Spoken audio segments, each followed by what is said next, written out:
Bom dia a todos e todas. No encontro de hoje, nós continuaremos a entender o alcance do inciso 1 do artigo 114. O inciso 1 do artigo 114, ele representa, a competência mais expressiva da Justiça do Trabalho, que é decorrente das ações oriundas da relação de trabalho. A questão é, quando a Emenda Constitucional 45 de 2004 alterou a competência da Justiça do Trabalho de dissídios individuais e coletivos entre trabalhadores e empregadores, portanto, fazendo referência à relação de emprego de maneira expressa, conforme nós vimos a partir da ideia de competência material original. Para as ações oriundas da relação de trabalho, houve uma mudança significativa? Não houve uma mudança significativa? Nós sabemos que relação de trabalho não é sinônimo de relação de emprego, sob a perspectiva mais jurídica. Relação de trabalho é o gênero da qual relação de emprego é uma das espécies. E é justamente isso que nós fizemos, É esse tipo de sentido que nós buscamos na aula passada e que estamos buscando na aula de hoje. No encontro passado, nós vimos que a competência mais expressiva da Justiça do Trabalho continua sendo decorrente das ações oriundas da relação de emprego. Aquela relação em que há uma subordinação, uma não eventualidade, uma onerosidade, uma pessoalidade, com natureza contratual. Então, qualquer ação envolvendo empregado e empregador, empregador e empregado, empregados, que decorra da relação de emprego, inclusive as ações indenizatórias, são da competência da Justiça do Trabalho. Pois bem, nós avançamos para entender como é que é a situação dos servidores públicos. E vimos que a Justiça do Trabalho tem competência para apreciar os conflitos dos empregados públicos, aqueles regidos pela CLT, aqueles da administração indireta, das empresas públicas, das sociedades de economia mista, mas também, excepcionalmente, aqueles em que a unidade federativa, o município, escolhe como regime jurídico único o regime seletista. Então, se por acaso o município, ao invés de instituir o regime estatutário, ele opta por contratar todos os seus servidores da administração direta pelo regime seletista, nós teremos empregados públicos daquele município e a competência é da Justiça do Trabalho. Em suma, para ficar muito simples, se é empregado público regido pela CLT, numa relação contratual, e não é um servidor estatutário ou um servidor temporário, aquele do artigo 37, inciso 9, a competência é da Justiça do Trabalho. Se for servidor estatutário ou servidor temporário, a competência é da Justiça Comum. Aí tem que ver, se é um servidor federal, competência da Justiça Federal. Se for um servidor municipal ou estadual, estatutário, a competência é da Justiça Estadual. Eu vi que fizeram perguntas e levantaram a mão, então eu imagino que seja ainda do conteúdo da aula passada. Se quiserem perguntar agora, fiquem à vontade. Oi, professor, bom dia. Eu mandei aqui no chat para confirmar se o empregado público não tem, então, estabilidade, enquanto o estatutário mantém a estabilidade dele, já que ele não é regido pela CLT. É isso? Essa é uma matéria de Direito do Trabalho 2, mas é isso mesmo, O empregado público, ele não tem estabilidade. Depois, do estágio probatório, enfim, o servidor estatutário, sim, ele tem. Então, justamente pelo regime ser seletista, é que o empregado público não vai ter estabilidade. O empregado privado tem estabilidade? Não. Estabilidade é aquela, né, própria do servidor estatutário. Então, o empregado público também não vai ter, porque o regime é o mesmo. Em compensação, o empregado privado não tem FGTS, se ele for mandado embora sem justa causa, ele não ganha multa de 40%. Mesma coisa para o empregado público. Ele vai ter direito ao FGTS, e se for mandado embora sem justa causa, ele vai ter direito à multa de 40%, coisa que o servidor público estatutário não tem. Né? Essas diferenças decorrem justamente dos regimes que são distintos. Para o empregado público é o regime seletista, ele vai ter todos os direitos de um empregado seletista. Jornada limitada, férias, 13º, horas extras, FGTS, adicional de salubridade e periculosidade é igual, sim.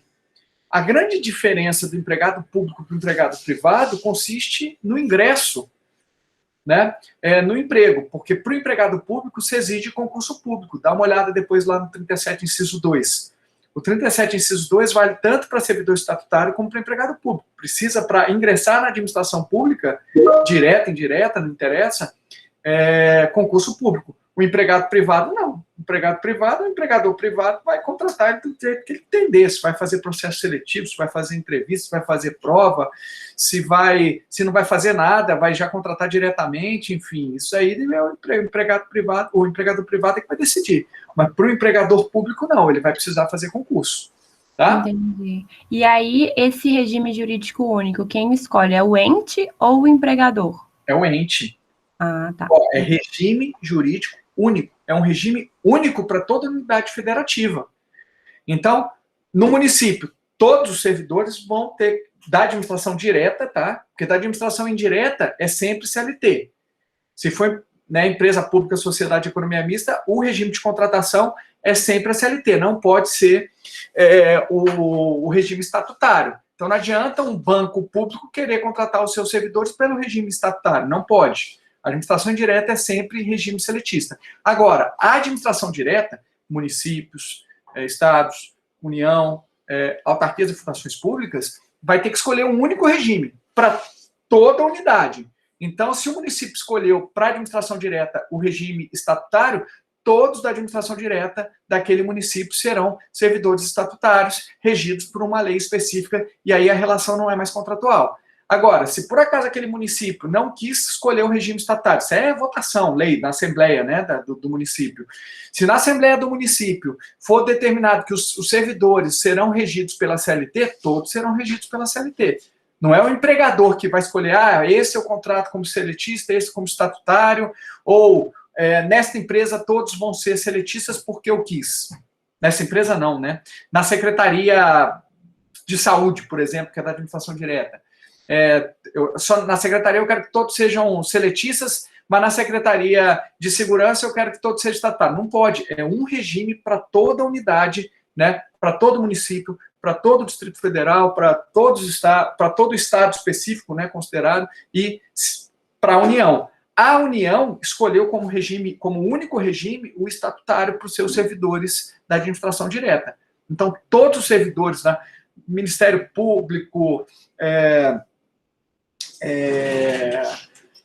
Banco Central, Ministério da Fazenda, todos vão ser servidores estatutários, porque o único regime jurídico permitido na União é o estatutário. Pois não, Carline? Obrigada, professor. Nada. Oi, professor, bom dia.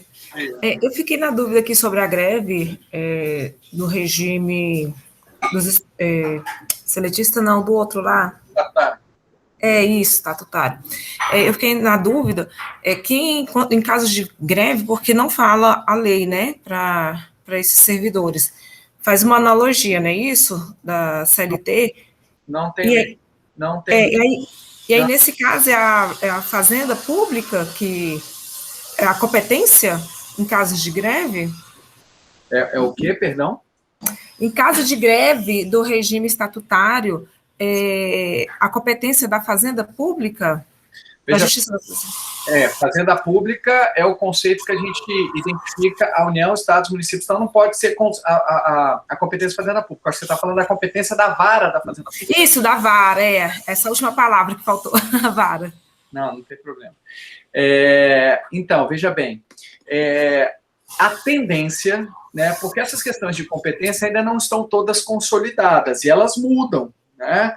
Vide o caso de acidente de trabalho, que, né, no passado se entendia que era da justiça estadual, essas questões indenizatórias, e aí depois é que foi dizer que era da Justiça do Trabalho, quando sempre deveria ser da Justiça do Trabalho. Então, na verdade, isso muda, porque a Justiça do Trabalho decide de um jeito, aí, de repente, o STJ decide de outro jeito, e aí fica aquela, né, cada um decidindo de um jeito até a coisa se consolidar. É mais ou menos assim, sabe? É tipo marido e mulher. O marido faz de um jeito, a mulher faz de outro. Ah, tá bom, mas qual que é o jeito? Né? Os filhos perguntam, eu vou, né, obedecer meu pai, vou obedecer minha mãe? Até a coisa se consolidar demora um pouquinho. Então, assim, a tendência é que é mais ou menos esse corte que se faz. Se trata de servidor estatutário, a competência não é da Justiça do Trabalho. Para questões de greve, para questões de contribuição sindical, para questões de sindicatos. Eu acho até que é um corte errado em alguns casos, né? Porque, por exemplo, eu estou discutindo, dois sindicatos estão discutindo quem representa aquela categoria. Essa questão não tem nada a ver com a Justiça Federal, com a Justiça Estadual, uma questão assim que está toda prevista na CLT, a própria Justiça do Trabalho ela já decide esses casos para os sindicatos de empregados privados.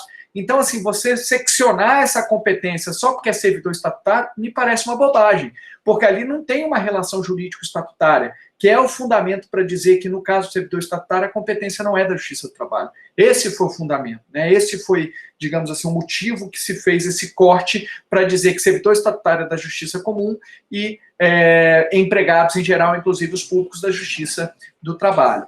Então, resumidamente, se trata de greve da Justiça, greve de servidores privados, servidores seletistas, a competência da Justiça do Trabalho. Então, por exemplo, uma greve na CAESP, uma greve no metrô, uma greve no Banco do Brasil, a competência da Justiça do Trabalho.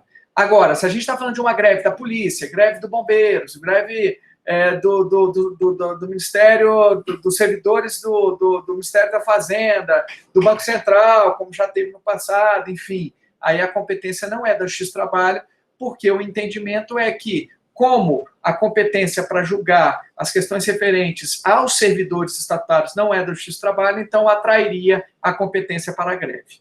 Beleza? Dúvidas? Ok, professor. Obrigada. Eu que agradeço. Ó, essa daqui é a decisão aqui, ainda em liminar, né?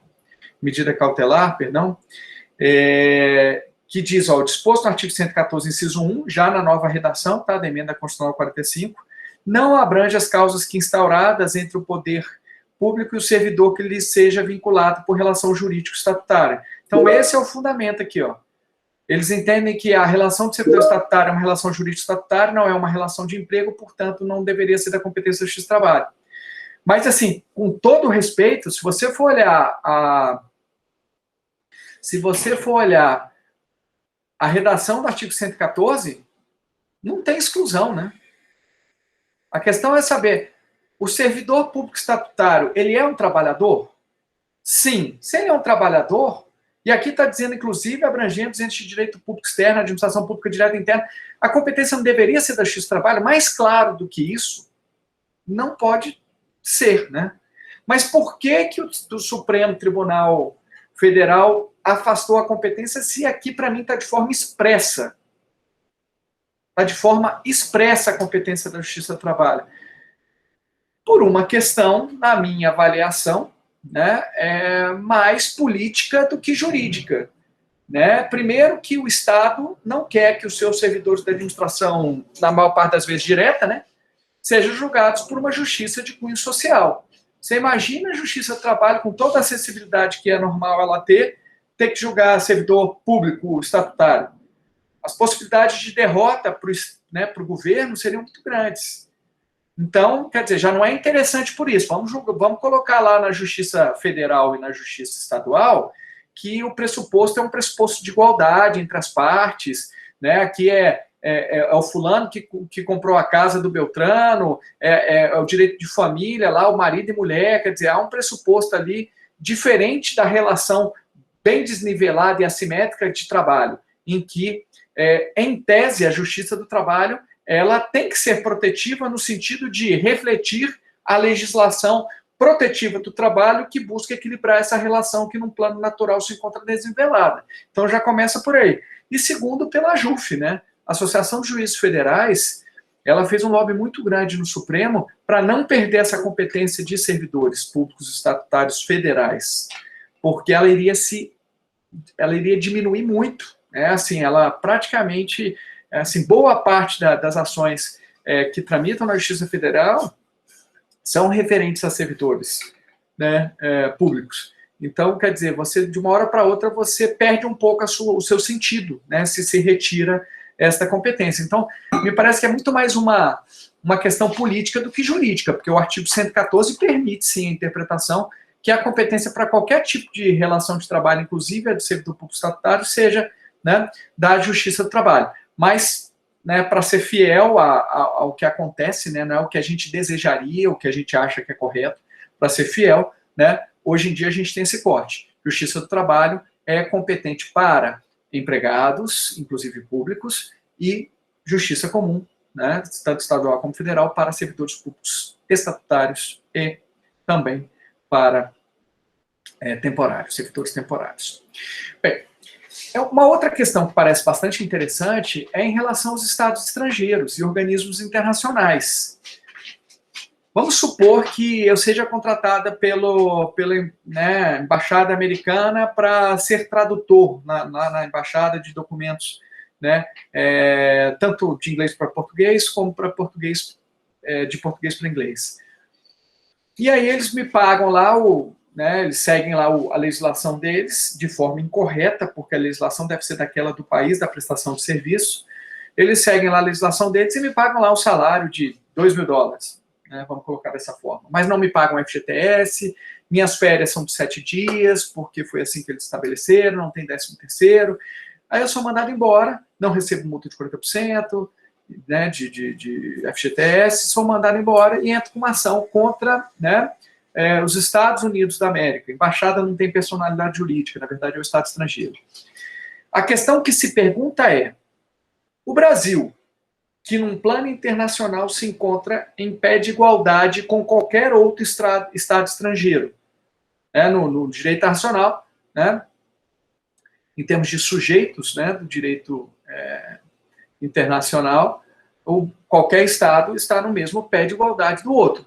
Então o Brasil pode submeter os Estados Unidos da América à sua própria jurisdição, a jurisdição do Brasil, portanto, pode julgar os Estados Unidos da América se eles se encontram num plano de igualdade. Durante muito tempo houve esse debate, e a partir de, curiosamente, de uma doutrina, inclusive americana, se fez a seguinte distinção.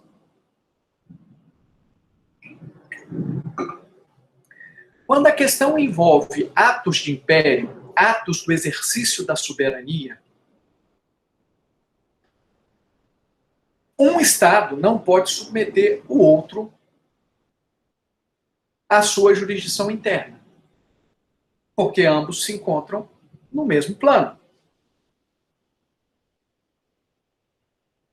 Agora, se o conflito envolver atos de gestão, atos de negócio,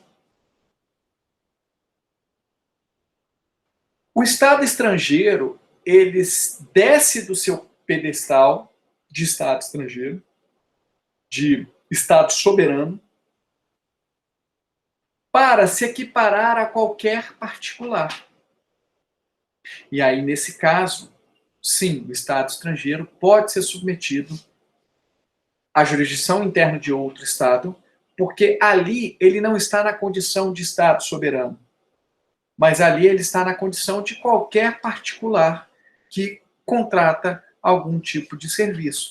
E é justamente o que ocorre quando ele contrata trabalhadores. O Estado estrangeiro, ele desce da sua condição de Estado soberano para se equiparar a qualquer pessoa que contrata um outro trabalhador. Portanto, os Estados estrangeiros não possuem imunidade de jurisdição. Eles podem ser, sim, acionados né, nos diversos países, perante a justiça interna desses países, para responder pelos seus atos.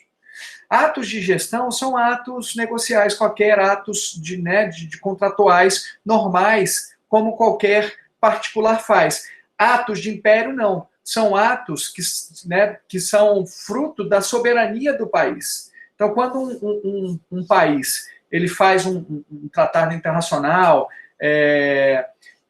aí não seria um ato de gestão. Na verdade, ali ele está exercendo a sua soberania. Né? Quando um país toma uma medida interna nos limites do seu território, ali é um ato da sua soberania internacional, e os outros países, em princípio, né, eles não podem questionar, a não ser que, claro, a gente esteja falando de violação de direitos humanos, coisas nesse sentido, aí há toda uma discussão quanto à flexibilização dessa soberania, né, a partir, inclusive, do que ocorreu na Segunda Guerra Mundial, no Holocausto, né?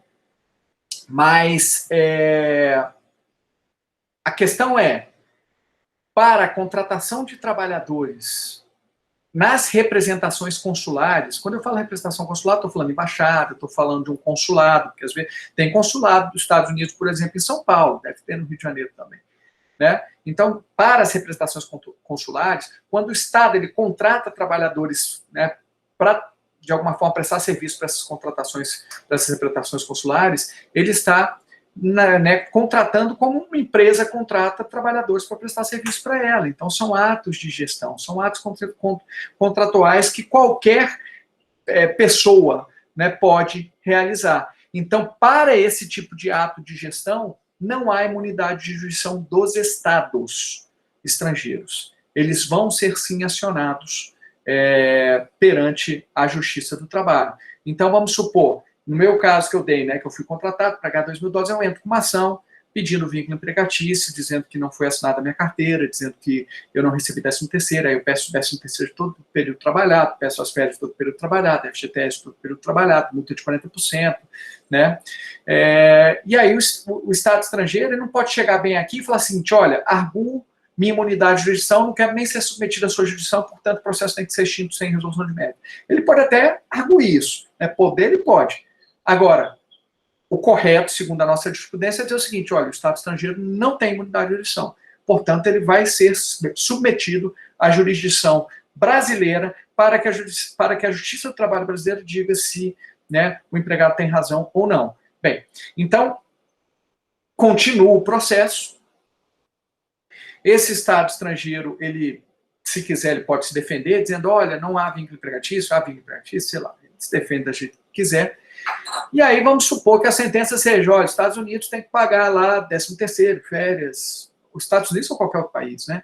Tem que pagar os Estados Unidos 13º, férias, FGTS e tal, condeno a esse pagamento. Bom, transita em julgado. Aí vem a segunda questão. A imunidade de jurisdição vale como argumento para não submeter à fase cognitiva do processo, ao processo de conhecimento, digamos assim. E aí já sabemos que o Estado estrangeiro não tem imunidade de jurisdição, então ele vai ser submetido, sim, à fase cognitiva na Justiça do Trabalho.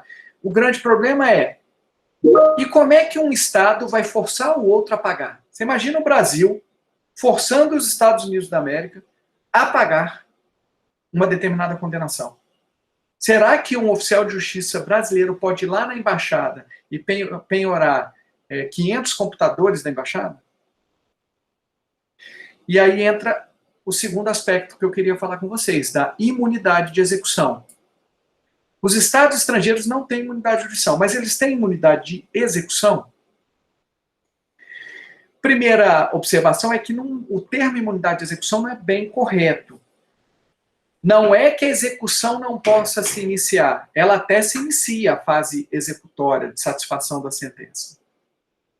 O grande problema é que ela não consegue prosseguir depois de um determinado momento, porque existe uma convenção, né, internacional do qual o Brasil é signatário, que impede a penhora de bens da representação consular.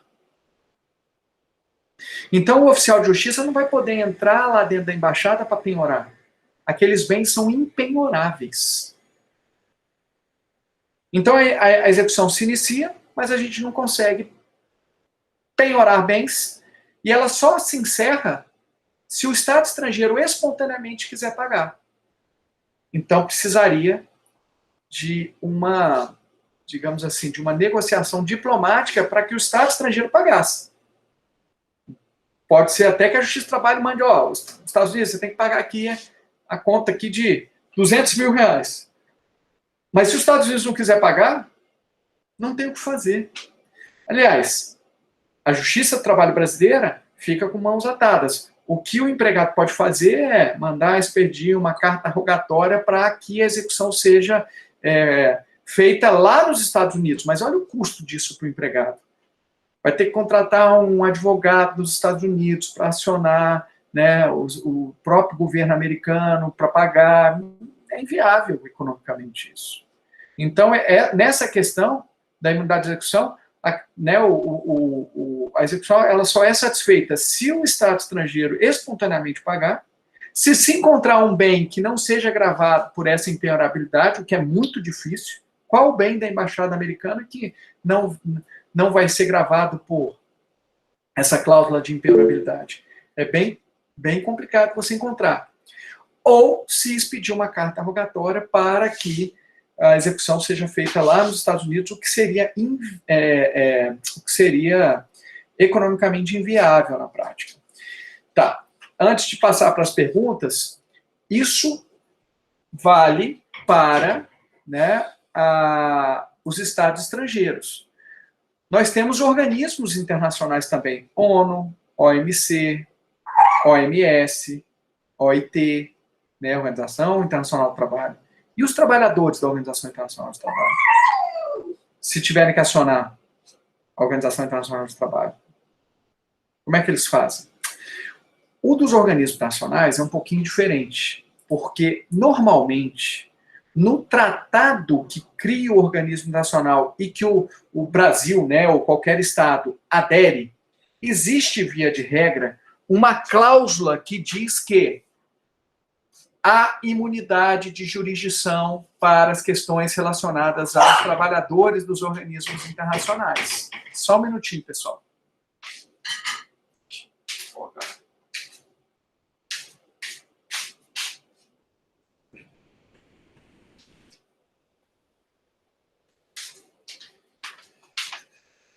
Então, existe no tratado uma cláusula nesse sentido.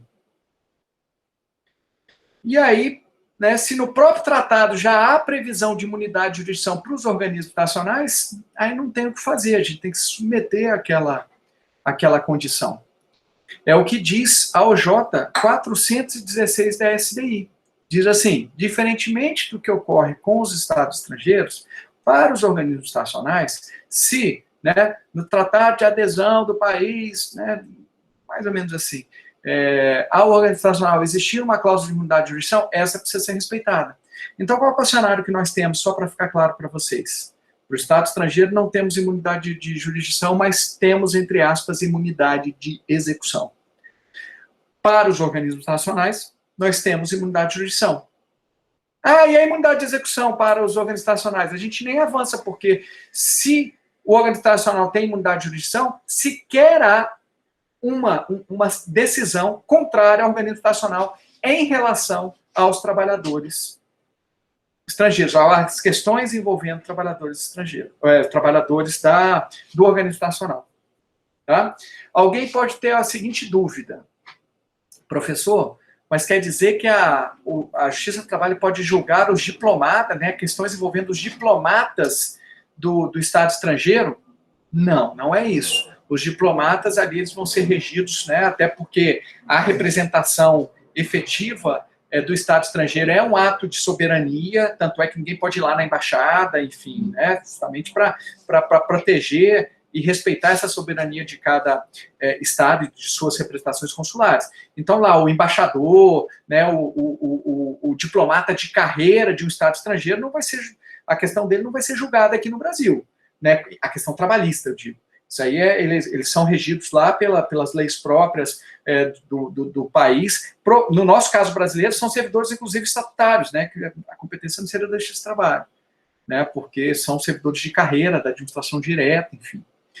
Eu estou dizendo, lá o pessoal do escritório, que de repente eles contratam lá um apoio, né, contratam inclusive brasileiros, né, o tradutor, o pessoal lá da cozinha, o pessoal da jardinagem, o pessoal, né, do apoio administrativo, o datilógrafo, você vê que eu sou de outra época, né, mas o pessoal que digita, o secretário lá para agendar, né, então são essas pessoas que deveriam ser contratadas pelo regime seletista, nem sempre o são, né, se houver alguma questão trabalhista, aí sim a Justiça do Trabalho é competente e não há imunidade de jurisdição.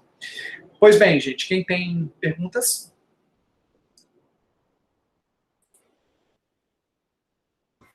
Professor, o que seria esse ato de soberania para ele poder alegar essa imunidade de jurisdição? Qualquer ato que ele esteja exercendo na condição de Estado, né, que precisa ser respeitado no plano internacional pelos outros. Né? Então, por exemplo, eu falei de um tratado internacional. É um ato de soberania, o Estado entrar ou não num tratado internacional. Né? Um ato interno, por exemplo, uma decisão da justiça americana, é um ato de soberania. O Estado é soberano e os atos do governo, as leis de cada país são atos de soberania. Né, são atos que precisam ser respeitados pelos outros países, porque os Estados eles são soberanos, a nossa própria Constituição é dito que o Brasil, né, a República Democrática do Brasil, respeitará, né, e se inspirará na soberania dos Estados estrangeiros. Tá? Agora, o ato de gestão, para ficar claro, é um ato negocial qualquer, né, que qualquer particular pode fazer. Por exemplo, um particular pode fazer uma lei? Não.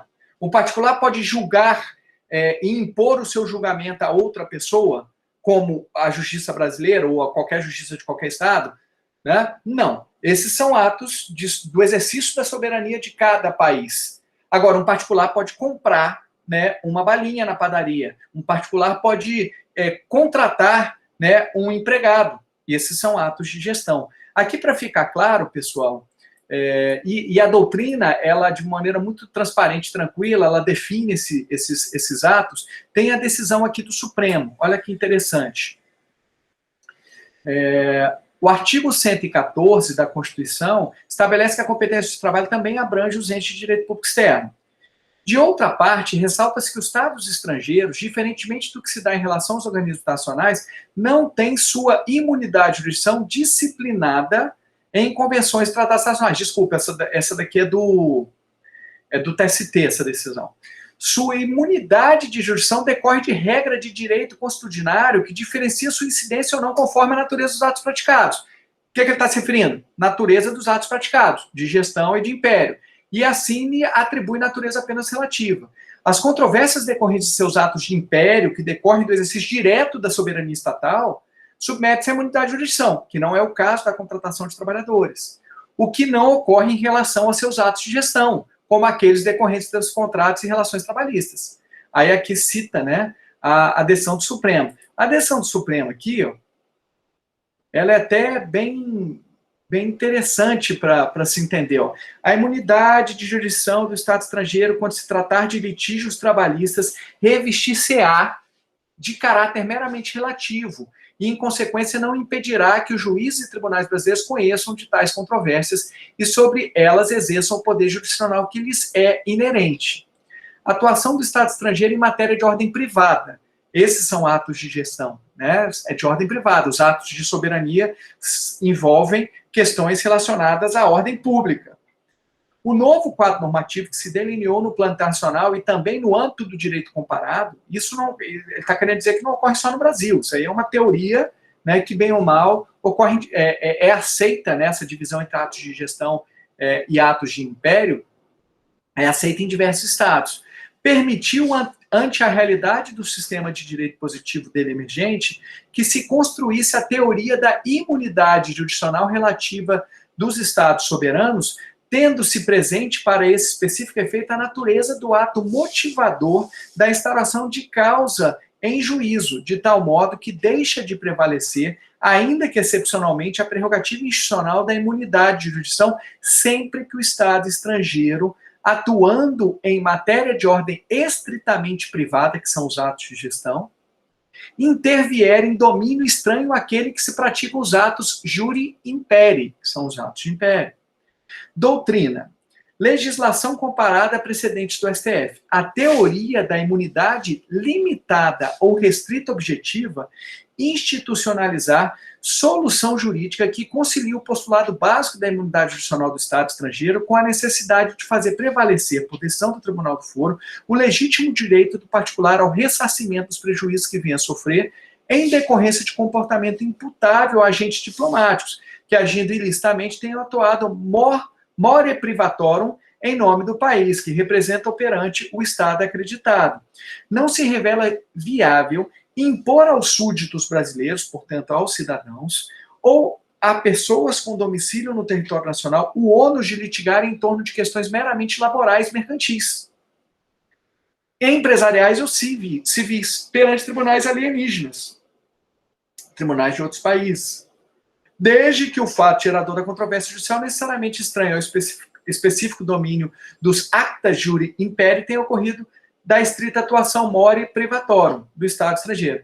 Que é o Celso de Mello, que tinha uma linguagem mais rebuscada, mas o que ele quer dizer assim? Olha, não é razoável você exigir que um cidadão brasileiro que foi contratado por uma embaixada, ou algum cidadão, ou alguma pessoa que mora aqui no Brasil, que foi contratado por uma embaixada aqui no Brasil, tenha que ir ao Estado estrangeiro para discutir a sua questão trabalhista. É completamente absurdo isso, porque uma contratação é um ato cometido, né, no âmbito do direito privado.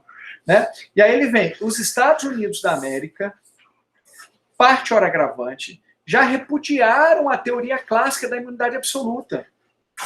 Então não há mais imunidade absoluta. A imunidade, a teoria da imunidade relativa. Né? Para atos de império, do exercício da soberania estatal, beleza. Tem imunidade de jurisdição. Um Estado não pode impor o outro, né? Porque são atos da soberania de cada país. Mas para atos de gestão, aí vai se submeter, como qualquer particular, à jurisdição interna dos países. Então, os Estados Unidos da América já repudiaram a teoria clássica da imunidade absoluta naquelas questões em que o Estado estrangeiro intervém em domínio essencialmente privado. Os Estados Unidos da América, abandonando a posição dogmática que se refletia na doutrina consagrada por sua Corte Suprema em Schooner Exchange versus McFadden, fizeram prevalecer já no início da década de 1950, em típica declaração unilateral de caráter diplomático e com fundamento das premissas expostas na Taylor Letter, a conclusão de que tal imunidade, em certos tipos de caso, não deverá continuar sendo concedida. O Congresso americano, em tempos mais recentes, institucionalizou essa orientação que consagra a tese da imunidade relativa de jurisdição, fazendo-a prevalecer no que concerne a questões de índole meramente privada no Foreign Sovereign Immunities Act. Tá? Então, é bem simples. Controvérsias trabalhistas envolvendo um trabalhador e o Estado estrangeiro, exceto, ressalvadas, né, dos agentes diplomáticos, não há imunidade de jurisdição, o Estado estrangeiro vai ser submetido à jurisdição brasileira. Mas aí tem a imperabilidade dos bens. A execução não consegue ser feita, a não ser que o Estado estrangeiro renuncie à sua, entre aspas, imunidade de execução e pague aqueles valores da dívida, ou se essa execução ela for feita no próprio Estado estrangeiro. Já para organismos nacionais, o J416, né, se no tratado que o Brasil adere existe uma cláusula dizendo que há uma imunidade de jurisdição, aí o Brasil tem que se submeter, né, a justiça brasileira vai submeter a imunidade de jurisdição, aí o que acontece? O empregado ajuiza uma ação contra a ONU. A ONU vai chegar bem lá, olha, eu arguo a minha imunidade de jurisdição. Aí o que o juiz vai decidir? Extingue o processo sem julgamento de mérito, né, uma vez que é acolhida a imunidade de jurisdição. Então, nem prossegue o processo. Né, não há a instauração de um título executivo judicial condenatório. Alguma dúvida, pessoal? Professor, tem uma pergunta no chat, mas entendi, é outra pessoa, mas eu entendi, porque eu achei que como essas leis, por exemplo, o direito trabalhista, as férias que não tinha pago, no exemplo do senhor, era uma questão de lei. Então, se é lei, é ato soberano, então poderia alegar imunidade. Você está confundindo. Quem é, Ana Luísa? Aham. Você está confundindo estar previsto em lei, né, com o ato de se fazer uma lei. O ato de se fazer uma lei é um ato de soberania de cada Estado. Agora, um direito previsto em lei, e se um particular quer discutir com outro particular este direito, aí já não é um ato de soberania. Mesmo que esse particular queira discutir com outro Estado, que não é o Brasil. O ato de soberania é do Estado brasileiro que previu e que estabeleceu a lei, a CLT. Esse foi um ato de soberania do Estado brasileiro. Mas o ato do Estado estrangeiro de não respeitar a lei ao contratar um empregado, né, não é um ato de soberania desse Estado estrangeiro.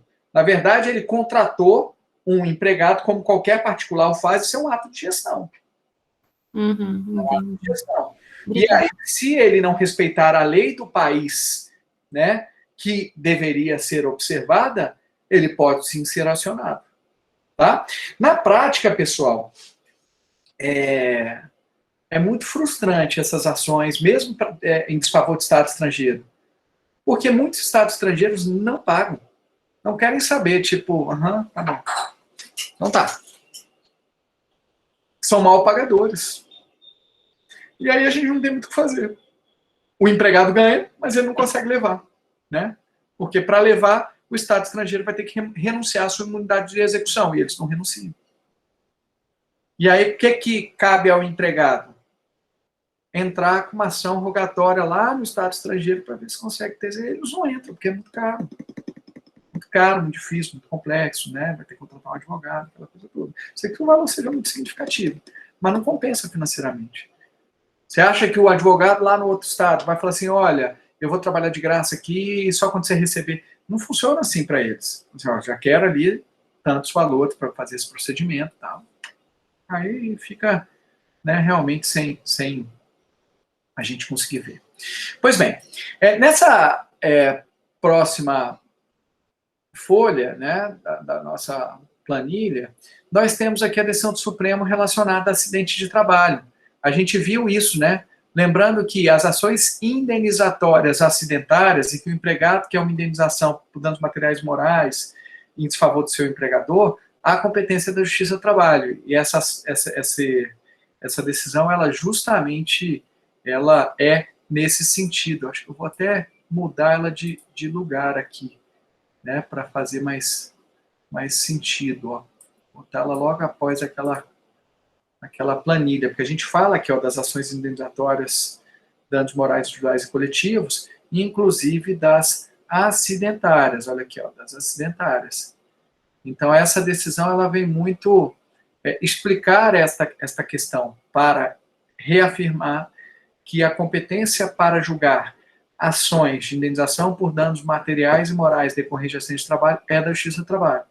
Agora, se for para julgar questões relacionadas a benefícios previdenciários, então uma ação ajuizada pelo trabalhador em face do INSS para discutir se é auxílio-doença, se é auxílio-doença acidentário, se é auxílio-acidente, se é aposentadoria por invalidez, aí é a competência da Justiça Estadual por força do artigo 109, inciso 1. E se for aquela ação regressiva do Estado, né, do INSS, por exemplo, em desfavor do empregador, porque aquele empregador causou um prejuízo ao erário público em razão desse acidente, né, já que o Estado teve que pagar benefícios previdenciários ao empregado, então aquela ação regressiva do Estado em face do empregador, aí é a competência da Justiça Federal. Tá? São 3 competências aqui que envolvem a questão da ciência do trabalho, sem falar da questão criminal. Né, se houve um homicídio, se houve, né, uma lesão corporal culposa ou dolosa, enfim, aí a competência é da Justiça Estadual também. Beleza? Dúvidas? Ok, pessoal. E aí chegamos... Professor, Eu tenho uma dúvida que eu tinha colocado aqui no chat, aí eu vou ler aqui. Assim, eu pergunto que se não tem atos de gestão nas organizações internacionais devido à imunidade absoluta de jurisdição, é isso?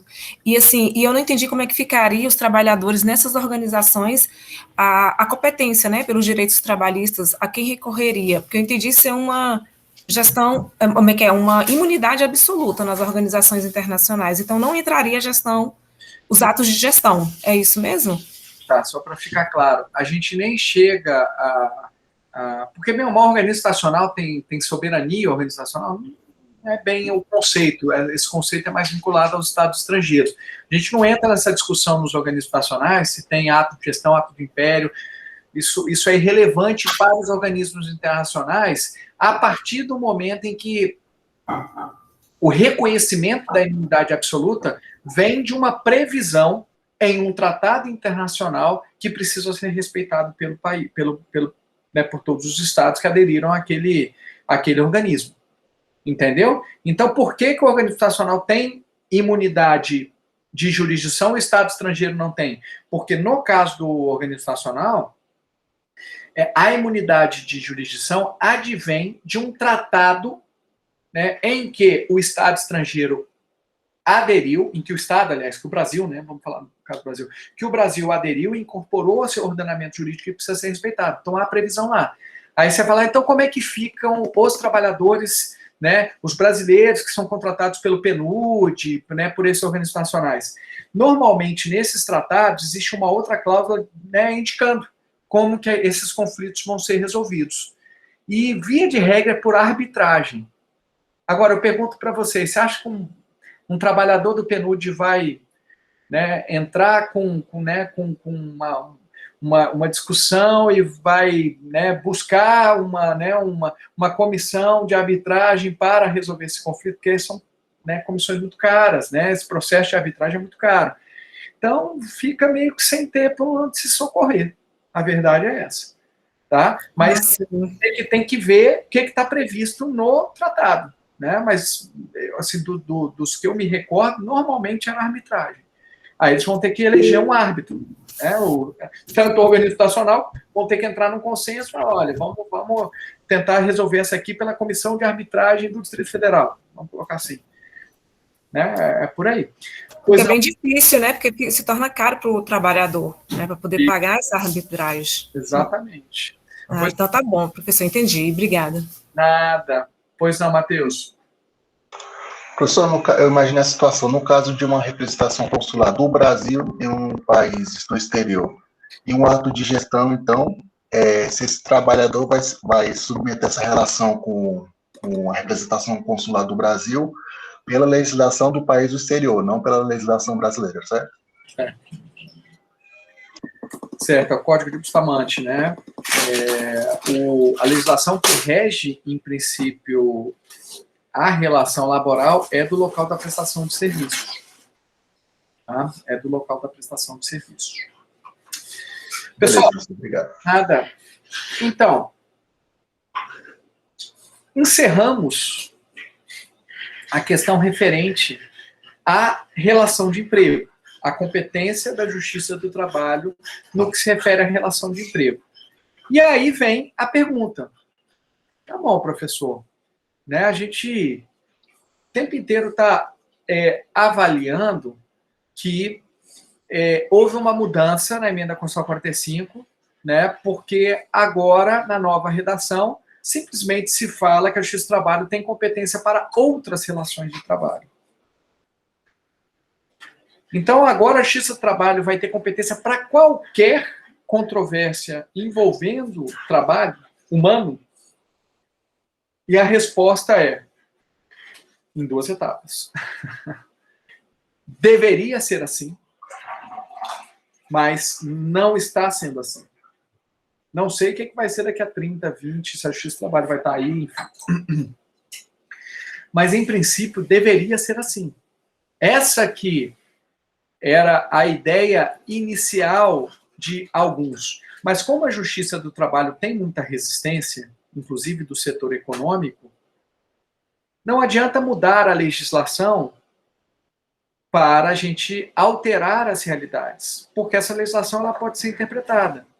E o que a gente observa é que o artigo 114, inciso 1, tem sido interpretado restritivamente. Aqui, ó, está de forma clara. Compete à Justiça do Trabalho as ações oriundas da relação de trabalho. Mas não é assim que o Supremo Tribunal tem decidido. Não é assim que o STJ, quem tem o poder de dirimir os conflitos, né, que envolvam juízes trabalhistas e juízes da Justiça Comum, tem decidido. Então, com muita tranquilidade, a gente pode dizer que, neste particular de ampliação para outras relações de trabalho, a competência da Justiça do Trabalho foi ampliada de uma maneira muito tímida, à luz da interpretação que o Supremo Tribunal Federal e o STJ estão dando. A gente continua com a competência da relação de emprego, por óbvio. A gente continua, porque já tínhamos, antes da alteração da emenda constitucional 45 de 2004, para a competência de trabalhadores avulsos, né? Aqueles portuários que são arregimentados por sindicatos e pelo órgão gestor de mão de obra. É uma relação que não é de emprego. O portuário pode até ser empregado de uma empresa de distribuição, de logística, o que for. Mas aquele portuário que não é empregado de uma empresa de distribuição logística, né, ele, na verdade, ele comparece lá no porto, tá? E aí o órgão gestor de mão de obra é que organiza um pouco, hoje você vai trabalhar ali, vai passar 3 dias ali, hoje você vai trabalhar acolá, mas o órgão gestor não é o seu empregador. Ele está ali só para tentar organizar esse tipo de trabalho. É uma relação bem específica. Mas nós já tínhamos essa competência mesmo antes da emenda constitucional 45, porque havia lei assim prevendo. Voltem lá na competência derivada ou decorrente. A gente vai ver que era outras relações de trabalho na forma da lei. Então já havia lei, né, a CLT prevendo a competência da Justiça do Trabalho. Nós mantivemos a competência do artífice, né, e do pequeno empreiteiro, porque essa competência também estava prevista em lei, mesmo antes da emenda constitucional 45 de 2004. Então, essas 3 competências continuam sendo da Justiça do Trabalho. A gente não perdeu competência, em princípio, com essa mudança. Mas a nossa competência foi ampliada de maneira muito tímida. Muito tímida. Por exemplo, não foi reconhecida a competência para servidores estatutários. Se vocês forem olhar para o artigo da Audrey, que eu encaminho para vocês, vocês vão ver ali que ela trabalha aqui, ó. O Supremo acabou de afastar a competência que envolve o transporte autônomo de cargas. O Supremo afastou também competência envolvendo o representante comercial pessoa física, né? Porque o representante comercial ele pode ser uma pessoa jurídica, uma empresa, portanto, com vários trabalhadores, e pode ser uma pessoa física que está representando um produto. Então, esse trabalho executado por essa pessoa física, esse trabalho humano, na venda desse produto, se houver alguma discussão, a competência não é da Justiça do Trabalho, porque se entende que ali é uma relação comercial e não uma relação de trabalho. Eu contrato um personal trainer. Eu contrato um dentista, um advogado. Esse advogado está prestando trabalho para mim. A competência é da Justiça do Trabalho? Não. Supremo Tribunal, o STJ já definiu que compete à Justiça Estadual processar e julgar a ação de cobrança ajuizada por profissional liberal contra cliente. Né? Então, o prestador de serviço, que é o profissional liberal, se ele quer discutir os seus honorários, né, com quem toma o serviço, a competência não é da Justiça do Trabalho. Poderia ser. Esse é que é o ponto. Poderia ser. A gente poderia entender ali tem trabalho, uma relação de trabalho. mas essas competências foram sendo afastadas. Faria até mais sentido ser, só que a justiça do trabalho ia virar um gigante, né? Imagina se toda a relação de trabalho humano fosse da competência da justiça do trabalho. Não estou criticando. É só o nosso modelo que não querem que a justiça do trabalho se fortaleça. Competência é poder, pessoal. Quanto mais competência você tem, mais poder você tem. Porque mais capacidade de influenciar nas relações sociais se tem. E não queriam dar isso para a justiça do trabalho e resolveram restringir isso. Resolveram restringir isso a partir de interpretações restritivas. Tá bom, professor, então a gente manteve as 3. Eu vi que a Ana Luísa perguntou. Ana Luísa, vai lá na projeção de competência decorrente que você vai saber quais são as 3. Olha aqui, ó. Avulso, primeiro, né? Competência original. As 3 incluem também a competência para relação de emprego. Uma, que é aquela controvérsia entre empregado e empregador decorrente da relação de emprego. A outra, de avulsos. Trabalhador avulso, que não é um empregado, esse trabalhador. E a outra do pequeno empreiteiro e artífice. Artífice é um artesão, tá? O pequeno empreiteiro é aquele pedreiro que faz uma empreitada, um pintor, que ele põe a mão na massa. Ele não é uma empresa irregular. Ele mesmo está lá executando um pequeno serviço de empreitada. Empreitada é aquele serviço de obra certa. Então, essas 3 competências continuam. Porque já existiam antes. Mas nós não podemos afirmar hoje que a Justiça do Trabalho tem competência para qualquer relação de trabalho. E o que é uma relação de trabalho? É qualquer relação em que o serviço é executado por uma pessoa humana. Claro, se o serviço for executado por uma pessoa jurídica, a competência não tem que ser da Justiça do Trabalho mesmo, que aí é uma relação comercial. Agora, se o serviço for executado por um trabalhador, pessoa natural, a competência poderia ser da Justiça do Trabalho por força do inciso 1, mas não é isso que o Supremo Tribunal e o STJ têm decidido. Eles têm restringido. O que é trabalho? Trabalho é qualquer energia física e intelectual despendida com uma finalidade produtiva. Então, o personal trainer realiza um trabalho? Realiza. É o meio de vida dele. Um dentista, um médico, um advogado, o Uber, aqui, o motorista de Uber realiza trabalho. Claro, ele está gastando uma energia física ou intelectual com a finalidade de produzir algo. Produzir o quê? Pode ser um serviço, não precisa ser necessariamente um bem, né, uma coisa. Pode ser um serviço. Então, o motorista de Uber realiza trabalho. Quando a gente fala trabalho, é fácil a gente identificar. Agora, a interpretação que tem se dado para a afirmação da competência da Justiça do Trabalho em relação à relação de trabalho é muito restritiva.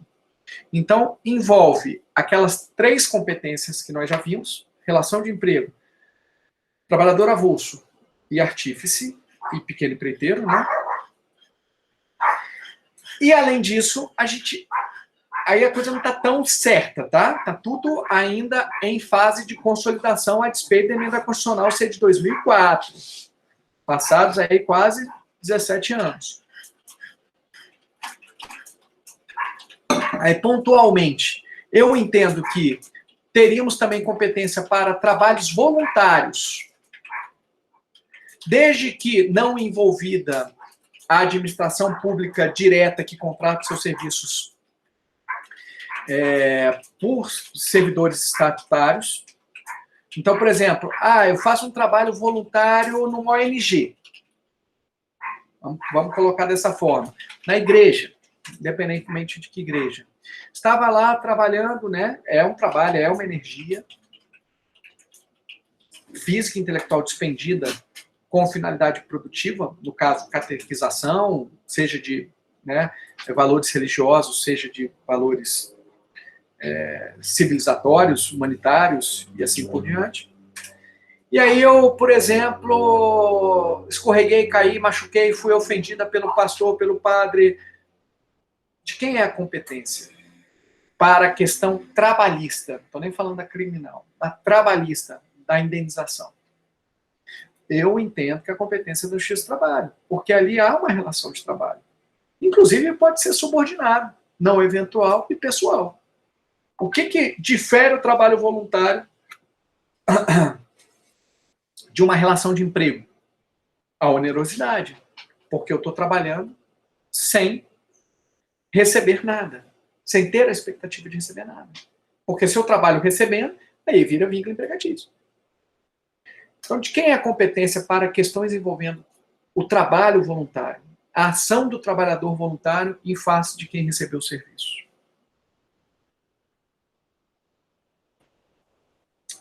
Né, pode ser da Justiça do Trabalho. Aqui eu dei o exemplo, tem que ser analisado caso a caso, né? Aqui eu dei o exemplo que era um trabalho voluntário para a Polícia Estadual. Tem até medo, né? Que tipo de trabalho vai se fazer com uma polícia? Né? Será que ele vai estar lá vigiando? Tal, não sei.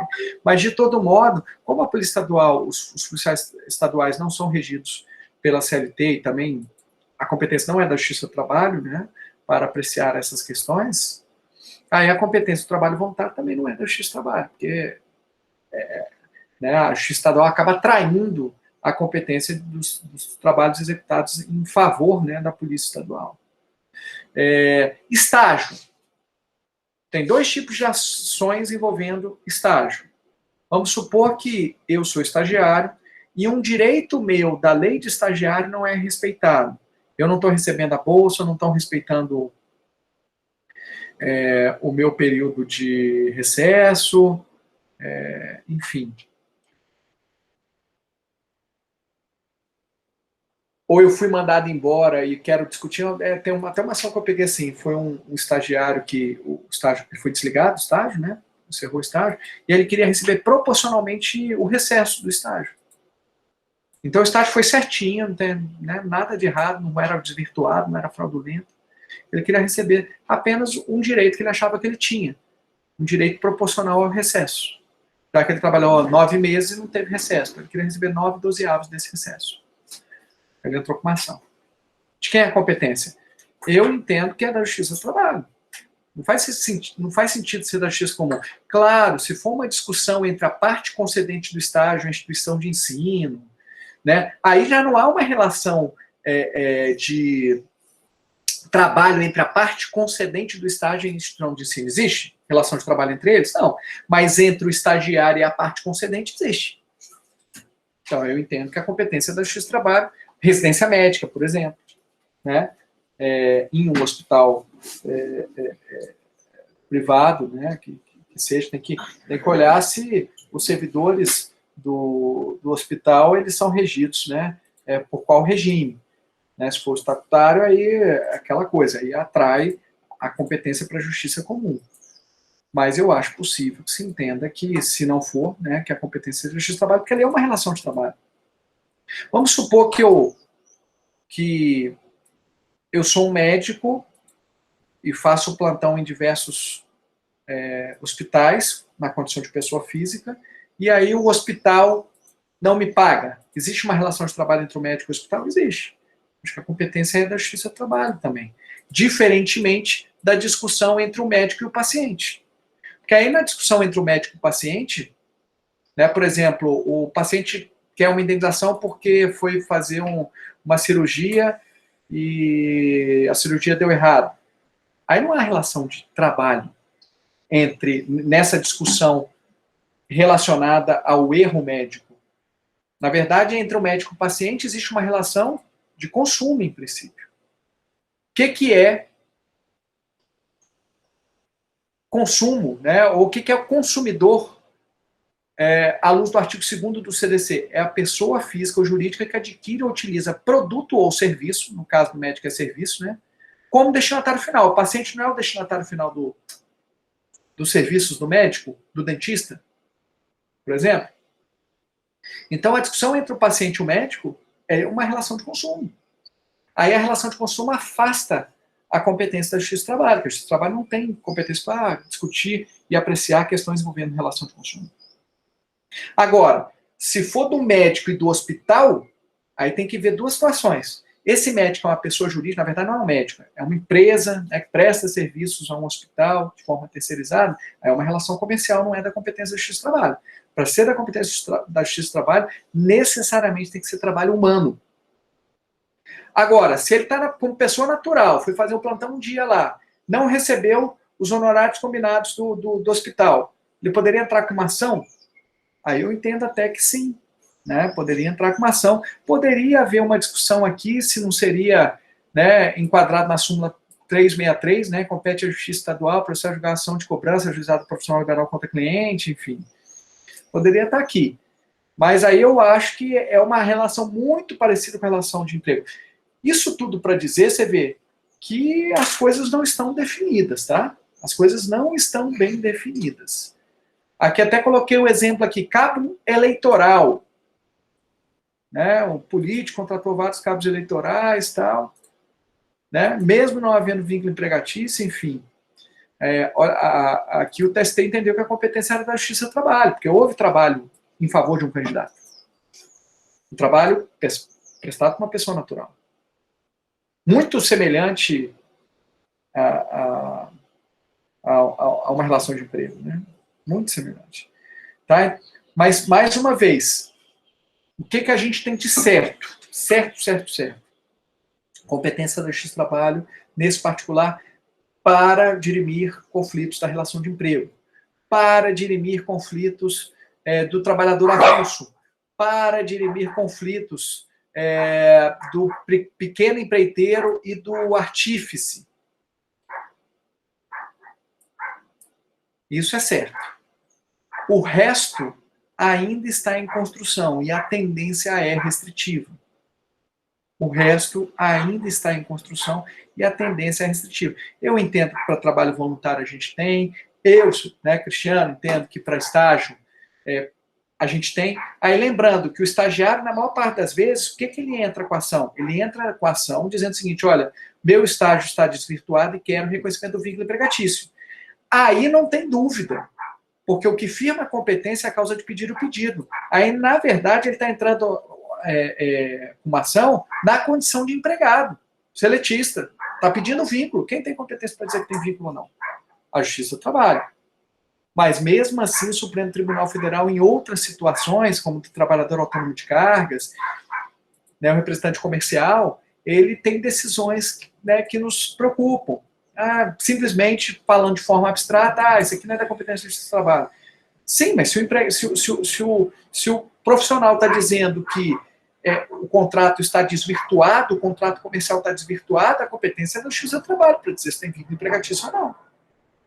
Entendeu? Então a gente está numa fase que as decisões do Supremo elas não estão sendo muito técnicas.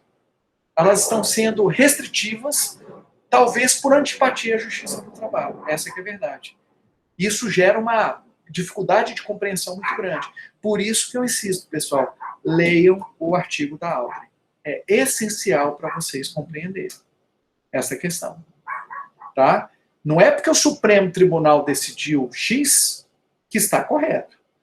Se o Supremo Tribunal decidiu X, a gente respeita a decisão. Claro, a gente vai respeitar.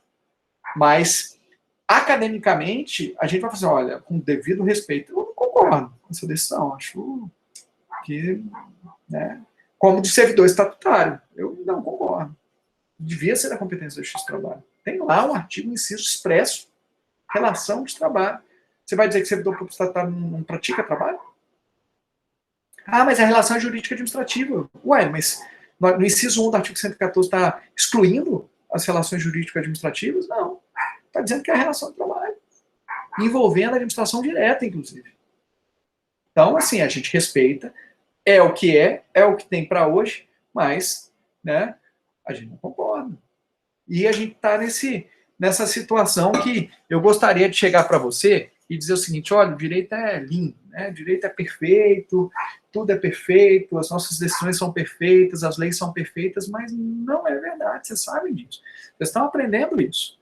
A gente vem de uma herança positivista muito grande, que a gente tem que respeitar as leis. Vejam, não estou pedindo para vocês desrespeitarem as leis, mas a gente vem com essa herança de que a gente precisa respeitar as leis, e a gente acha que o que está na lei é o que é correto. É o que a gente precisa respeitar. Mas não necessariamente, né, o que está na lei é o que é melhor para a população, é o que é o melhor para a sociedade, é o que melhor distribui, né, os bens e serviços escassos entre todos. Existe aí uma diferença muito grande entre legalidade e legitimidade. A gente discute lá, né, em introdução ao estudo do direito. Essa discussão mais filosófica. Na verdade, a lei é fruto de vários embates de setores antagônicos em que, via de regra, prevalece, né, os interesses dos setores hegemônicos. Por que o direito do trabalho está sendo desconstruído? É porque é o melhor para a sociedade? É porque é o melhor para quem não tem acesso já, né, a recursos de maneira igualitária a outros? É o mais justo? Ou é porque, dentro de um contexto, tem prevalecido essa linha mais austera, em que devemos, né, excluir os custos? E aí vem, para quê? Né? Excluir custos, diminuir custos para quê?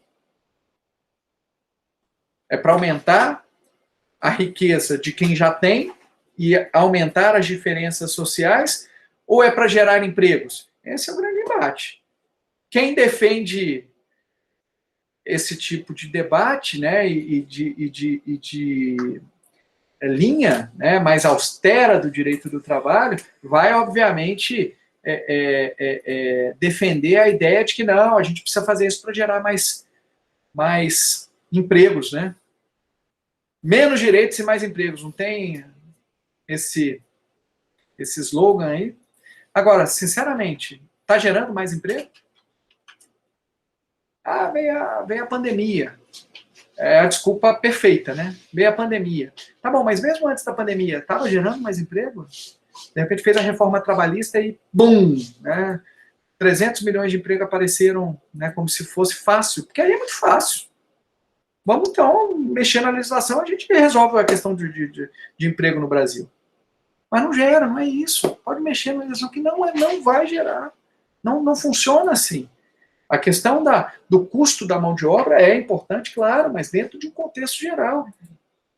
Dentro de um contexto geral. E aqui eu não estou defendendo, gente, o modelo brasileiro, eu só estou criticando o discurso. Claro que a gente tem muito a aperfeiçoar em vários segmentos do direito do trabalho, direito penal, direito civil, né? Isso é constante, esse trabalho. Né? A sociedade não é estática. A gente precisa realmente ir aperfeiçoando, mas a questão é, a solução é a redução de custos? A redução de direitos? E mais, né? Eu me lembro que na época da reforma trabalhista, não sei se vocês acompanharam bem, o discurso era tão cínico que se dizia que não havia retirada de direitos dos trabalhadores. E foi o que mais foi feito na reforma trabalhista. Se dizia que era necessário aperfeiçoar, modernizar, para gerar mais emprego, papapá. Um discurso muito bonito. Parece coerente para quem não conhece. Se você for conversar com uma pessoa que não conhece a fundo a legislação trabalhista, o direito do trabalho, não, tá muito coerente, tem que modernizar. Claro, né? Se fala modernizar já é uma palavra que encanta, né? Que é moderno parece ser algo que é melhor. Também com essa impressão, mas não necessariamente.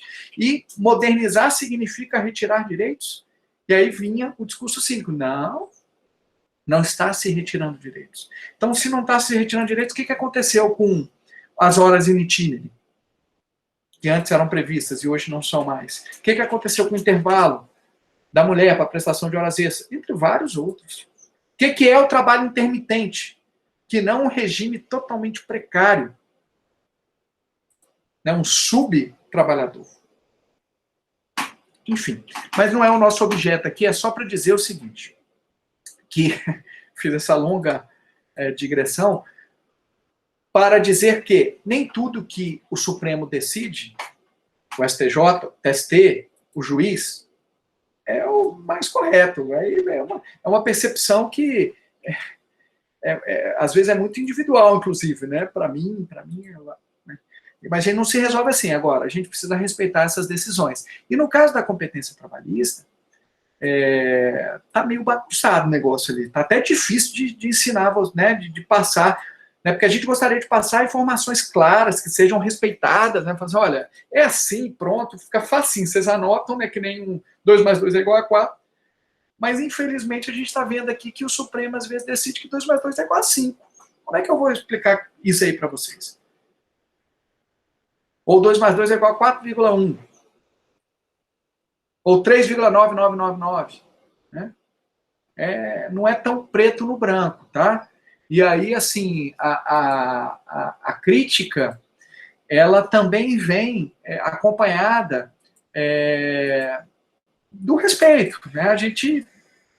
Eles colocam a fundamentação, isso faz parte do regime democrático, é isso que as pessoas hoje em dia estão confundindo, né? A gente critica decisão ali, acolá, mas isso faz parte, da regra do jogo. Se o devido processo legal está sendo respeitado, e a gente não concorda com uma decisão, tudo bem, eu não concordo, mas é do jogo. Se o devido processo legal for respeitado e o entendimento é diferente do meu, eu não posso também querer impor a minha visão de mundo para o Supremo Tribunal Federal, para o STJ, para o TST, né? Quem garante que a minha visão de mundo é a correta? Esse é que é o ponto. Tá? Então, a crítica vem acompanhada desta percepção de que, bem, eu discordo, mas o devido processo legal foi respeitado e a gente precisa respeitar a decisão. Agora, tá difícil de conseguir reunir elementos de coesão e coerência entre os diversos pronunciamentos, né, relacionados à competência. Há 10 anos atrás, vocês iriam me ver aqui, olha, pessoal, que firma a competência é causa de pedir. Eu até repeti. Então, se a causa de pedir o empregado quer um vínculo empregatício e o pedido é de reconhecimento do vínculo empregatício com diversos direitos seletistas, a competência, sem sombra de dúvidas, é da Justiça do Trabalho. Mas a gente tem visto decisões que não estão observando isso, que tem todo o sentido. Quem tem competência para dizer que a Justiça do Trabalho, que há vínculo ou não? A Justiça do Trabalho. Na verdade, ele não está na condição de, por exemplo, nos casos de pejotização, todo mundo sabe o que é pejotização?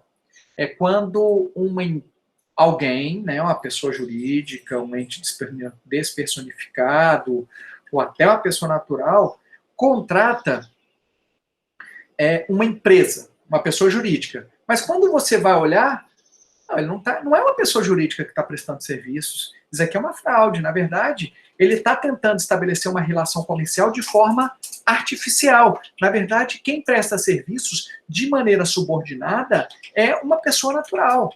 Então, aqui não tem uma relação comercial, tem uma relação de emprego.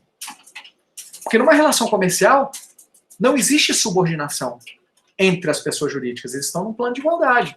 E aí, quando você vê que nesta contratação que aparentemente, visualmente, tem uma fantasia de que há uma relação comercial, mas existe, na realidade, uma subordinação, o que é que você fala? Olha o que a gente aprendeu.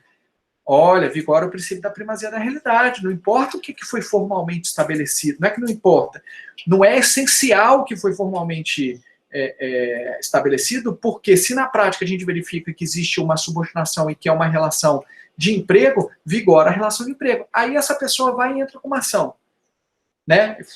Ela foi obrigada a construir uma empresa para prestar serviço para o seu empregador. Aí ela faz o seguinte, poxa, mas eu sou subordinado, não eventualidade, onerosidade, pessoalidade, e eles me obrigaram a construir uma empresa, uma pessoa jurídica. Na verdade, eu sou o único trabalhador dessa empresa. Que diferença isso tem de uma relação de emprego? Então eu vou entrar com uma ação trabalhista na Justiça do Trabalho, requerendo vínculo empregatício. De quem é a competência para dizer que tem vínculo empregatício? Com certeza, Justiça do Trabalho. Mas a coisa está tão estranha que eu não sei se, né, a empresa arguindo uma incompetência, levando isso para o Supremo, se o Supremo vai dizer que a competência é da Justiça Comum. Por exemplo, nesse caso aqui de representante comercial, pessoa física. Ele é um representante comercial, pessoa física. Aí ele prova, poxa, mas esse contrato é irregular, não tem uma representação comercial aqui. Na verdade, eu era um mero empregado. Quero vínculo empregatício. Para quem que ele tem que entrar a ação? Na minha avaliação, para a Justiça do Trabalho. Tem competência para dizer que tem ou não tem vínculo empregatício. Aí a empresa, né, o tomador de serviço vai e argui a incompetência, apontando, indicando esse precedente que é um pouco diferente, né?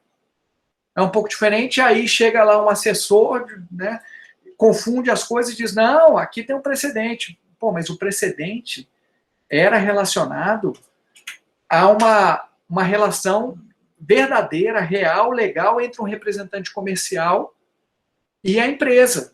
Não é de uma relação fraudulenta em que na prática existia uma relação de emprego. Só que é um enquadramento equivocado, aí o estrago está feito.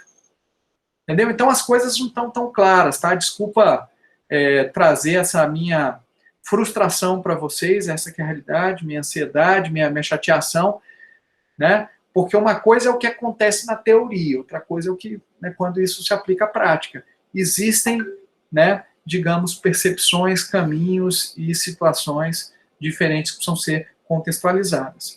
Só para ficar claro para vocês, e para ficar um pouco mais tranquilo, né? Eu estou trazendo muita prática, que é angustiante.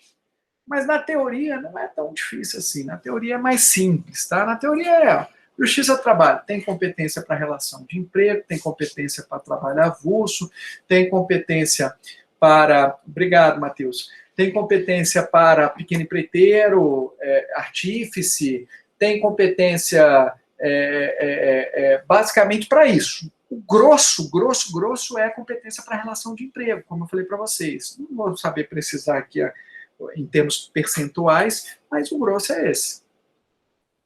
Agora, as outras questões aí precisam ser avaliadas. Trabalho voluntário. O Cristiano entende que tem competência, né, para prestar as questões de trabalho voluntário. Cabo eleitoral, também entendo.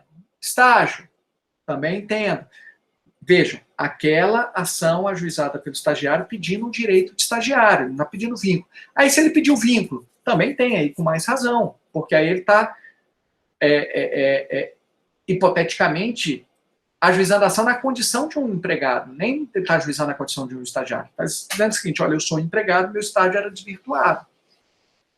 Beleza? Dúvidas, pessoal?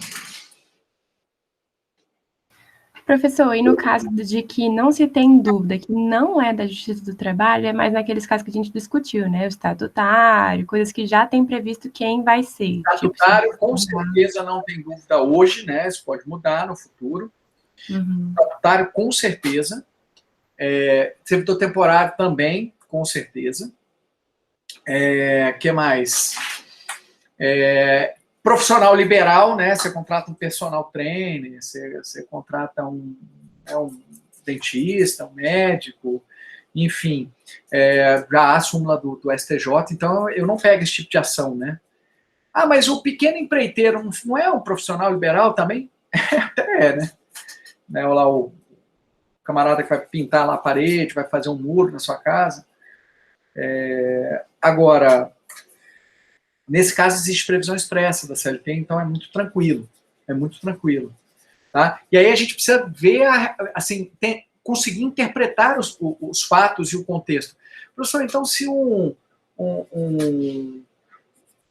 pedreiro de uma empresa teve um acidente de trabalho, é uma empresa de engenharia que constrói casa, a competência é de quem? Justiça do Trabalho, porque ali é uma relação de emprego, em princípio. Tá. E se eu contrato lá um pedreiro para construir um muro, ele caiu lá do muro, machucou a perna e entra com uma ação. De quem é a competência? Bem, embora não haja, eu contrato enquanto pessoa física, né, na minha casa, enfim, embora não haja uma relação de emprego entre o pedreiro e o dono da obra, ali, eu, pessoa física, porque é um contrato de empreitada, que não tem sequer, a gente pode dizer que ele é não eventual e é um contrato em que não há subordinação jurídica, como no vínculo empregatício, a competência da Justiça do Trabalho por força daquele dispositivo específico da CLT, né, que fala de outras relações de trabalho na forma da lei. Como tem lei prevendo, então a competência é nossa, né, a gente não perdeu. Então a gente precisa interpretar cada situação, tá bom? Mas é aquilo mesmo, assim, acho que essa projeção ela nos ajuda. O Supremo agora, recentemente, né, decidiu que questões envolvendo representante comercial, que não é Pode ter vínculo empregatício? Pode, mas só vai ter vínculo empregatício na representação comercial se for fraudulento. Mas se for uma representação comercial verdadeira, regida pela lei certinho, né, do representante comercial, e há uma discussão entre esse representante comercial, pessoa física, e o dono, né, a pessoa jurídica que de alguma forma faz o produto, essa é uma relação comercial. O Supremo acabou decidindo que a competência não é da Justiça do Trabalho. O Supremo também acabou decidindo, na minha maneira, de forma completamente equivocada, né, que o motorista autônomo de cargas, né, discussões relacionadas ao motorista autônomo de cargas e uma empresa de logística, uma empresa, né, enfim, que ele está transportando a carga, a competência não é da Justiça do Trabalho, é da Justiça Comum. Então, existem situações que foram definidas, né, pelo Supremo Tribunal Federal. Mais uma vez, chama a atenção para a leitura, né, do artigo da Aldrich, que é muito assim gostosa a leitura, uma linguagem fácil, e vocês vão perceber bem o que já foi definido, né, pelo Supremo Tribunal Federal. Né? Questões relacionadas a trabalho voluntário. Como não são muitas as ações, não tem uma jurisprudência ainda consolidada, mas eu entendo, né, que a competência é da Justiça do Trabalho, né, desde que o tomador de serviço não seja a administração pública direta que contrate seus servidores por outro regime, que aí atrairia, né, a competência própria dos servidores estatutários daquele órgão. Questões relacionadas a estágio. Se for envolvendo vínculo empregatício, Justiça do Trabalho. Se não for envolvendo vínculo empregatício, eu também entendo que a competência deveria ser da Justiça do Trabalho. Né? Porque ali há um trabalho. Embora a lei classifique o estágio como um ato educacional, ali há um trabalho. Pois não, Luciana? Professor, não sei se você já falou, mas é só para eu anotar aqui. A competência da relação do corretor de imóveis e a imobiliária e dos médicos e operadores do plano de saúde. Você pode repetir, por favor? Eu não falei, não. Cadê? Tá. Obrigada. Aqui, ó. Tomador de serviço não é destinado ao final de serviço. Então, do corretor de imóveis, aí é uma questão bem interessante. Normalmente, os corretores de imóveis, eles entram com uma ação trabalhista pedindo vínculo empregatício. Né? Eles são contratados pelas imobiliárias como trabalhadores autônomos, mas, na verdade, eles não são autônomos, então eles pedem vínculo empregatício. E aí eu sempre, nesses casos em que há pedido de vínculo empregatício, eu entendo que quem firma a competência é a causa de pedido. Então, se a causa de pedir é vínculo empregatício e o pedido é de direitos seletistas, eu entendo que a Justiça do Trabalho é competente, ainda que para dizer o seguinte, olha, aqui não há vínculo empregatício. Aí julga improcedente tudo. Tá? Então tem essa questão. Se o corretor de imóveis, ele pode também ser um empregado já, formalmente registrado. Aí, mas sem dúvida nenhuma, né? Porque se ele é um empregado já formalmente reconhecido pela empresa, aí a competência da Justiça do Trabalho, porque ali ele está na condição de empregado mesmo. Agora, se ele está na condição de trabalhador autônomo, entra com uma ação como trabalhador autônomo mesmo,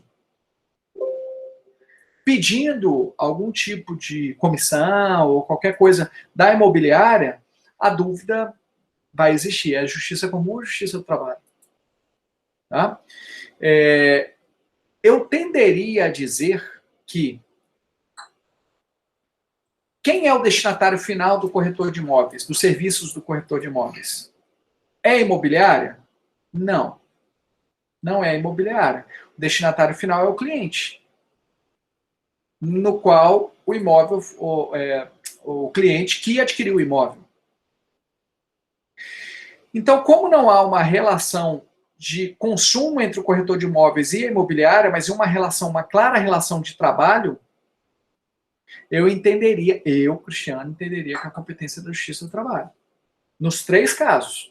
Seja ele na condição de empregado mesmo, claro, aí não tem dúvida. Seja ele, se ele alegar na ação que a contratação dele era irregular e, na verdade, deveria haver o reconhecimento do vínculo empregatício.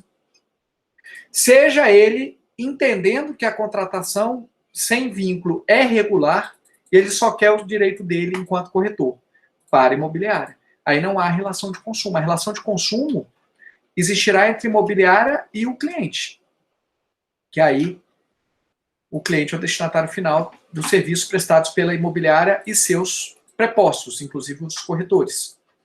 Mas a relação entre corretor de imóveis e imobiliária é uma relação claramente de trabalho. Então, eu entenderia que a competência do X trabalha. Agora, para ser sincero, se vocês me fizessem a pergunta, mas você acha que o STJ e o Supremo entenderiam assim? Eu tenho minhas dúvidas, para ser sincero. Tá?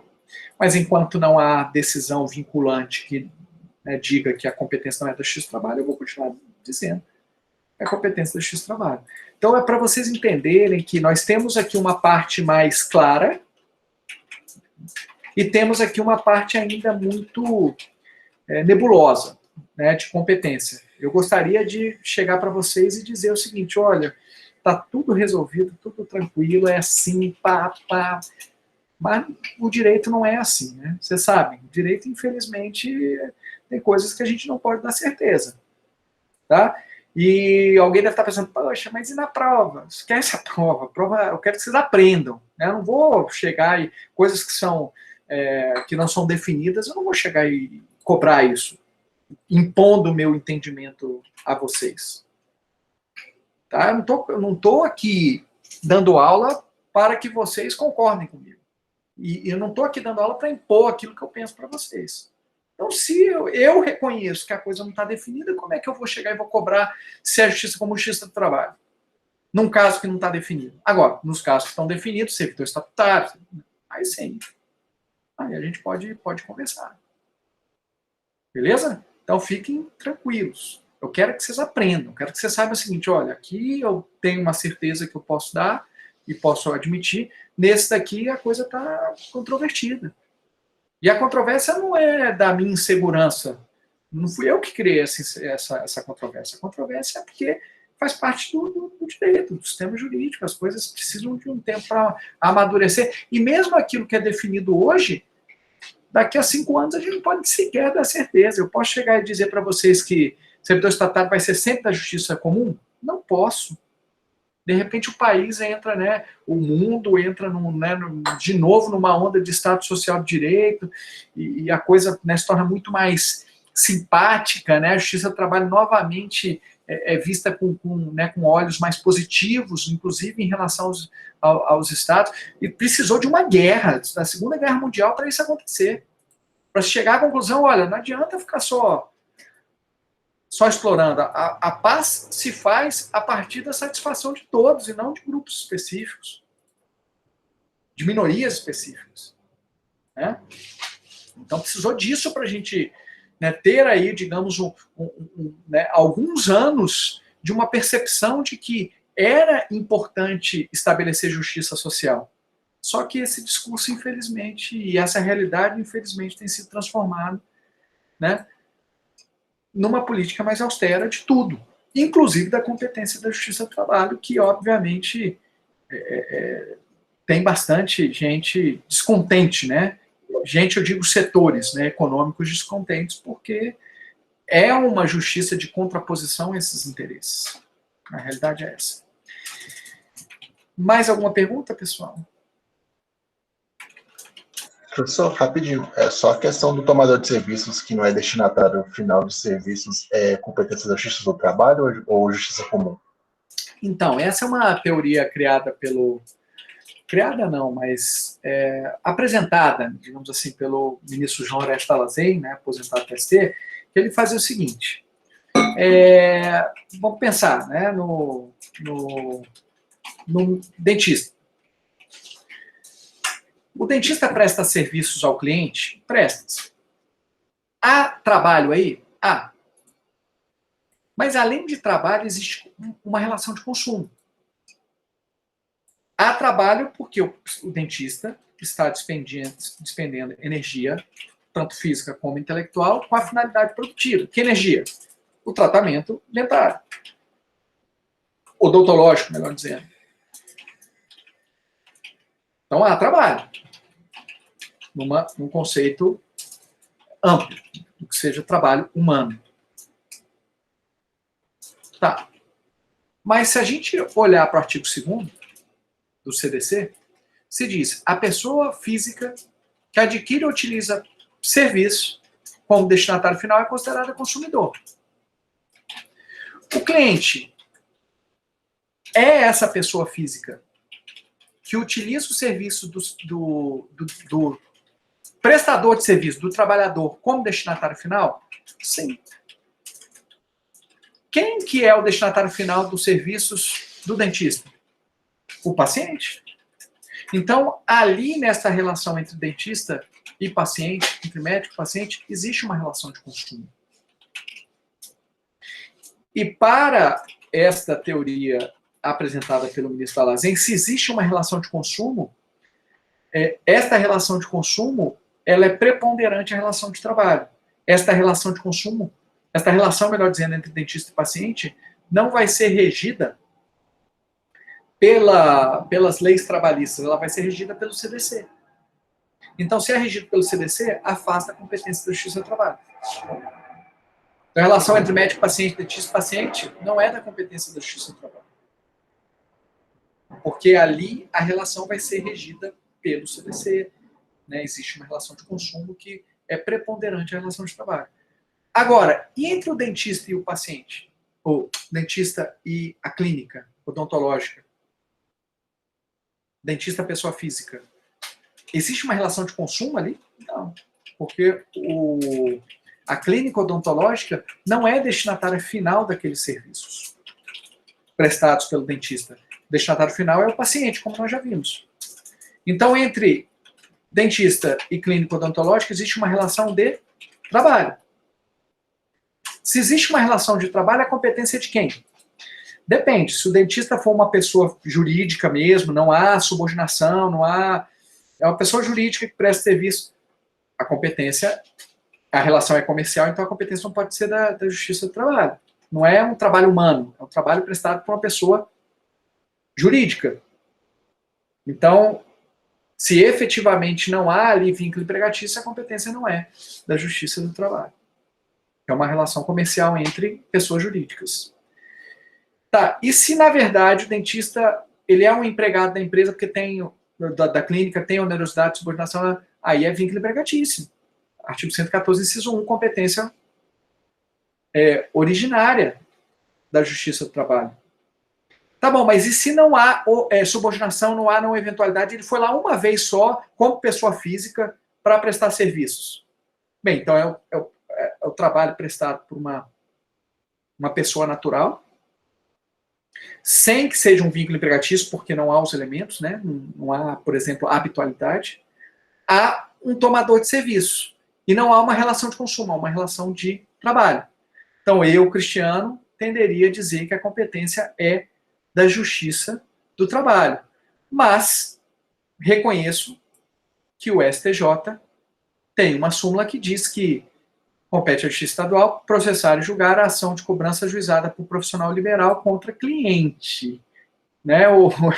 A questão é saber, essa clínica é cliente? Não, eu não entendo que seja cliente, ou seja, eu entendo que seja uma empresa que explora aquela atividade econômica. Né? Então, eu tenderia a reconhecer a competência da Justiça do Trabalho. Mas significa dizer que eu esteja certo? Não. Significa dizer que esse é o entendimento dominante? Não. Né? Eu entendo que é o correto, né, por tudo que eu aqui expus. Tá?